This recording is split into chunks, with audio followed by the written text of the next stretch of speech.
Beşinci bab bid'atning yaxshisi va degichilarga raddiya. Bismillah, alhamdulillah, salatu vassalamu ala rasulillah. Assalamu alaykum va rahmatullohi va barakatuh.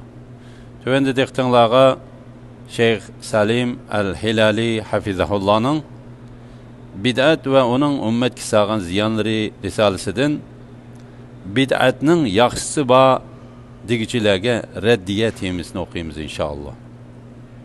A'udzubillahiminash-shaytonir-rojim. Bid'atning yaxshisi va degichilarga raddiya.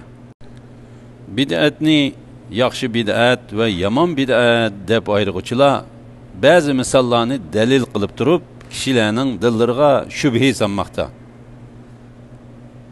Amaliyotda bu misollarni inchki tahlil qilganda, bularning faqat yaxshi bid'at targ'ibotchilarining ziyniga hujjat bo'ladiganligi oydinlashadi. Shu misollardan ba'zilari tuvandikcha. Birinchi, Umar ibn Xattob radhiyallohu anhuning bu nima degan yaxshi bid'at degan so'zi. Yaqinqi zamon kishilaridan ba'zilari Umar ibn Xattob radhiyallohu anhuning tarovih namozining jamoat bo'lib o'qilganligini ko'rganda aytgan, bu nima degan yaxshi bid'at degan so'zini Rasululloh sallallohu alayhi vasallamning har qanday bid'at ozg'inlikdir degan so'zining aham hukmidan ayirib chiqariladigan xos hukm deb dalil qilishmoqda. Bu xato ijtihoddir. Chunki tarovih namozini jamoat bo'lib o'qish Rasululloh sallallohu alayhi vasallamning zamonida ba ish edi. Sahihul Buxoriy va Sahihul Muslimda Aisha onamiz radhiyallohu anha rivoyat qilgan hadisda bir turkum sahobalarning Rasululloh sallallohu alayhi vasallam bilan tarovih namozi o'qiganligi bayon qilingan. Ya'ni sahobalar tarovih namozini 3 kun payg'ambar sallallohu alayhi vasallam bilan birga o'qigan. Ammo Rasululloh sallallohu alayhi vasallam bu ishning ummatga farz bo'lib qilishidan ansirab, ularni buningdan to'sgan. Aisha radhiyallohu anha onamizdan rivoyat qilingan hadisdagi Rasululloh sallallohu alayhi vasallamning faqat sizlarga, ya'ni kechilik namozni jamoat bo'lib o'qish farz qilinib qolsa, kuchinglarning yetmay qilishidan ansirdim degan so'zi buningga dalolatdir.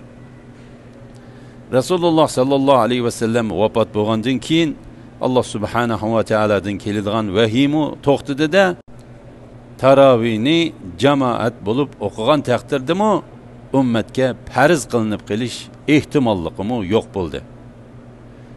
Shuning bilan Umar radhiyallohu anhuning zamonasiga kelganda u tarovih namozini sunnatga uyg'un shaklda 11 rakat, ya'ni 8 rakat tarovih, 3 rakat vitr o'qishga buyruq qildi va Rasulullohning bu sunnatini ahyo qildi. Imom Shotibiy al-I'tisam 193dan 195-batla 1-qism. Imom Albani tarovih namozi 52dan 54-batgacha. Munozira nuqtasidan ularning Umar radhiyallohu anhuning bu so'zini yaxshi bid'at barliqiga dalil qilishni to'g'ri ijtihod deb qaragan taqdirdami, garchi bundaq dalil qilishning hech qanday asosi bo'lmasa-mu, kim bo'lishidan qat'iy nazar har qanday odamning so'zi Rasululloh sallallohu alayhi vasallamning so'ziga qarshi dalil bo'la olmaydi. Abdullah ibn Abbas radhiyallohu anhuma shunday degan: "Beshinglarga osmondan tosh yig'ishiga oz qoldi. Men sizlarga payg'ambar sallallohu alayhi vasallam mundaq degan desam, sizlar menga Abu Bakr bilan Umar mundaq deydi deyatsizlar." Umar ibn Abdul Aziz rahimahulloh mundaq degan: Rasululloh sallallohu alayhi vasallamdan sabit bo'lgan sunnat bor yerda hech kimning ko'z qarash bildirish huquqi yo'q. Allama Ibn Qayyim rahimahullohning İllamul Muvaqqin 2. cilt 282. bab. İmam Şafii rahimahullah mundaq degan. Bir ishda Rasululloh sallallohu alayhi va sallamning sunnati ochiq bayon qilingandan keyin har qanday odamning o'z ko'z qarashi sababli Rasululloh sallallohu alayhi va sallamning sunnatini tark etishining durust bo'lmaydiganligida barliq musulmon olimlar ijmoga kelgan. Allama Ibn Qayyim rahimahullohning İllamul Muvaqqin 2. cilde 282. bab. İmam Ahmed rahimahullah mundaq degan. Peygamber sallallahu aleyhi ve sellem'nin hadisini rad qilguvchi halokatning bo'sog'isidir. Tabaqatul Hanabila 15-2, Al-İbana 261. Umar radiyallahu anhu qilgan ish bid'at emas, belki sünnet idi. Undaqda u zatning bu nima degan yaxshi bid'at degan so'zidagi bid'atning ma'nosi nima? Umar radiyallahu anhu bu so'zida shar'iy ma'nodagi bid'atni emas, belki arab tilidagi lug'at ma'nosidagi bid'atni maqsad qilgan. Taravih namozining Abu Bakr radiyallahu anhuning xalifalik davrida va Umar radiyallahu anhuning xalifalik davrining dastlabida jamoat bo'lib o'qilmaganligini nazarda tutganda, Umar radiyallahu anhuning xalifalik davrida qaytadan jamoat bo'lib o'qilishi lug'at ma'nosidan aytganda bid'at, ya'ni ilgarikiga o'xshamaydigan ish hisoblanadi. Ammo shar'iy nuqtadan aytganda bu bid'at hisoblanmaydi. Chunki bu ish, ya'ni taravih namozini jamoat bo'lib o'qish Rasululloh sallallohu alayhi va sallamning sunnatida bor. Ya'ni jamoat bo'lib taravih namozi o'qish sunnati orliqda bir mazgil uzilib qolgan bo'lsa-mu, asli e'tibori bilan bid'at emas, sunnatdir. İlim ahlilarimu bu noktada ittifoq kelgan. Tövende shulardan ba'zilarini huzuringizga sunamiz inshaalloh. Birinchi, Shayxul Islom Ibn Taymiyya rahimahulloh shundoq degan. Bu jihatda eng ko'p mulohiza qilindigani Umar radhiyallohu anhuning jamoat bo'lib o'qilgan taravih namozi haqidagi bu nima degan yaxshi bid'at degan so'zidagi bid'at iborasidir. Bu yerdagi bid'at shar'iy bid'atni emas, balki lug'at ma'nosidagi bid'atni ko'rsatadi. Ya'ni lug'at ma'nosidagi bid'at ilgari o'rniki yo'q holatda tunji qitim qilingan har qanday ishni o'z ichiga oladi. Shar'iy ma'nodagi bid'at bo'lsa, shar'iy dalili yo'q ishlardir. Ikkinchi, Hafiz Ibn Kathir rahimahulloh shundoq degan. Bid'at, ya'ni shar'iy ma'na va lug'at ma'nosi jihatdan ikkiga bo'lindi.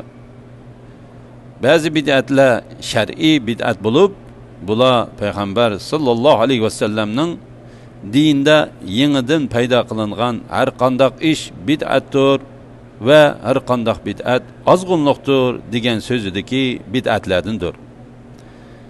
Ba'zi ishlar lug'at ma'nosi jihatdan bid'at hisoblanadi. Masalan, mu'minlarning amiri Umar ibn al-Xattab radiyallohu anhuning musulmonlarni taravih namozini jamoat bo'lib o'qishga buyurgandan keyinki bu nima degan yaxshi bid'at degan so'zidagi bid'at iborasiga o'xshash. Tafsir Ibn Kathir 1-jilda 166-bab. 3. Hafiz Ibn Rajab rahimahulloh mundaq degan. Salafning ba'zi ishlar haqida go'zal, yaxshi bid'at degan so'zlardagi bid'at shar'iy bid'atni emas, lug'at ma'nosidagi bid'atni ko'rsatadi. Umar radhiyallohu anhuning bu nima degan yaxshi bid'at so'zidagi bid'at iborasi dal mushu turdan hisoblanadi. Uning maqsadi Şu fiilning uningdan burun, ya'ni Abu Bakr radhiyallohu anhuning xalifalik davrida va o'zining xalifalik davrining beshida bu şekilde qilinmaganligini bildirish uchundir. Ammo bu fiilning, ya'ni tarovih namozini jamoat bo'lib o'qishning shariatda asli bor. Jami'ul ulum vel hukm 402. bet. 2.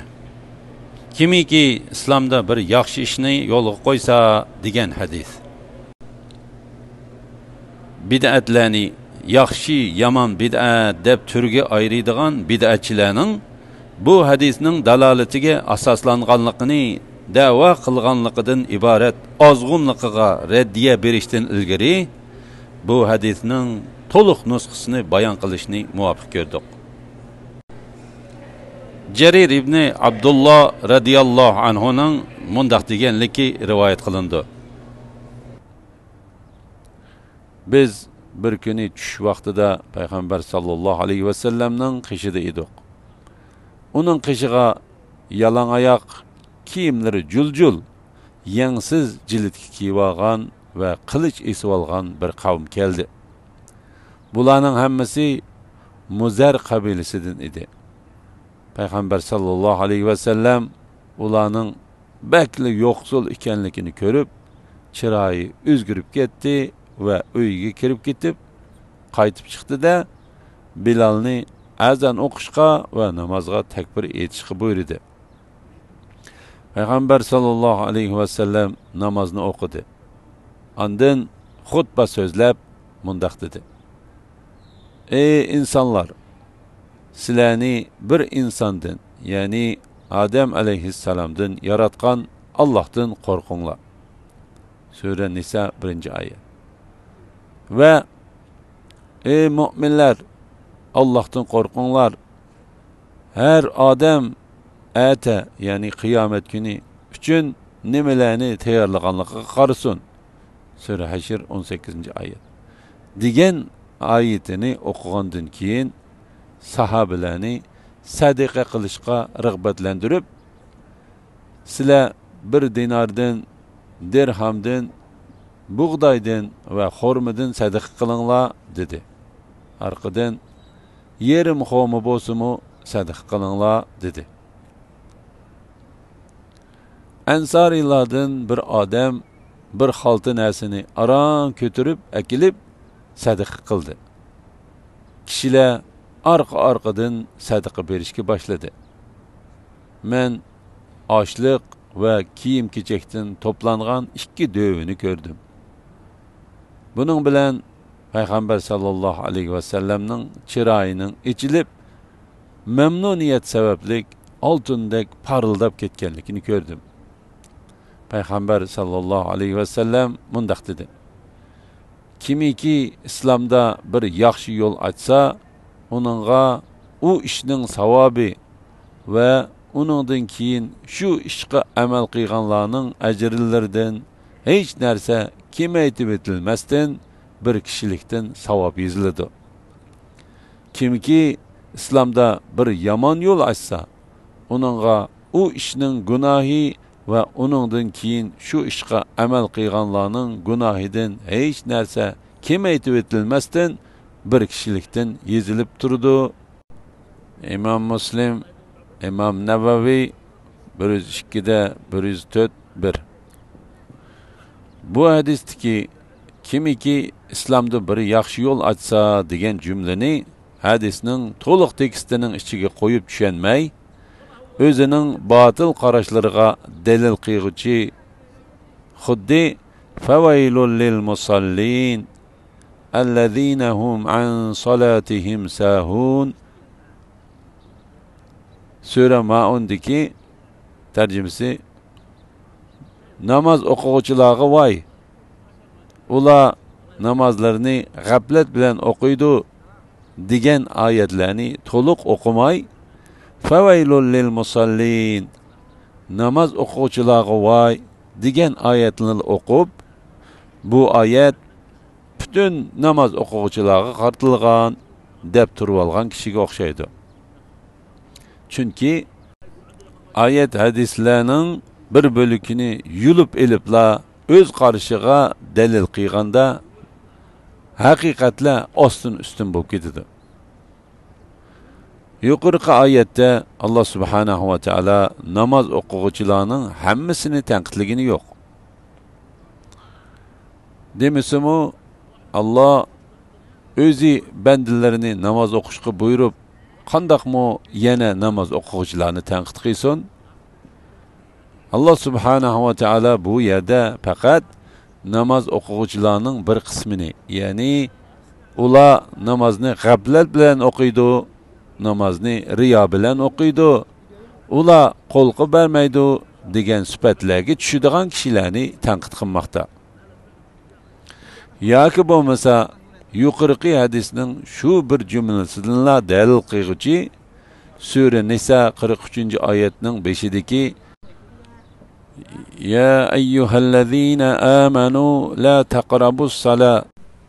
Ey mu'minlar, namozga yaqinlashmanglar degan jumlani yulib elibla uning keynidagi va antum sukara, agar sizlar mast bo'lsanglar degan jumlani tashlab qo'ygan odamga o'xshaydi. Qur'on hadisda buningga o'xshash misollar nihoyat ko'p. Olimlar mushxil ayet hadislarni eng to'g'ri shaklda tushunish uchun ifoda shakli va bog'lanish usulini o'tirib qo'ygan. Bid'atchilar bu hadisdagi kimiki islomda bir yaxshi yo'l ochsa degan jumlani Rasululloh sallallohu alayhi vasallamning har qanday bid'at ozg'inlikdir degan so'zining am hukmini xoslashtiradigan, ya'ni har qanday bid'at ozg'inlikdir degan hukmning sirtida ba'zi yaxshi bid'atlar bor degan qarashga yo'l ochadigan dalil deb da'vo qilishidi. Ammo yuqorqi hadisni o'qib chiquvchilarga shu narsa ayon bo'ladi-ki, hadisda ansorilardan bir sahoba radhiyallohu anhuning qilg'ini faqatla sadaqani eng avval berish bo'ldi. Sadaqa uningdan ilgirila shar'iy dalillar bilan yo'lga qo'yilgan bir ibodatdir. Ahvol shundaq bo'lsa-mu, bu sahabaning sadaqani avval berishini yaxshi bid'at paydo qilganlik deb turib olamsiz? Shu voqeaning o'zida payg'ambar sallallohu alayhi va sallam u sahabaning orqasidan sadaqa bergan. İmam Şatibi rahimahulloh mundaq deydi. Hadisdagi kimiki islomda bir yaxshi yo'l ochsa degan so'zdagi maqsad islomda yangi bir ish paydo qilish emas. Bu yerdagi maqsad Rasululloh sallallohu alayhi vasallamning sunnatida bor bo'lgan amalni bosh bo'lib qilishdir.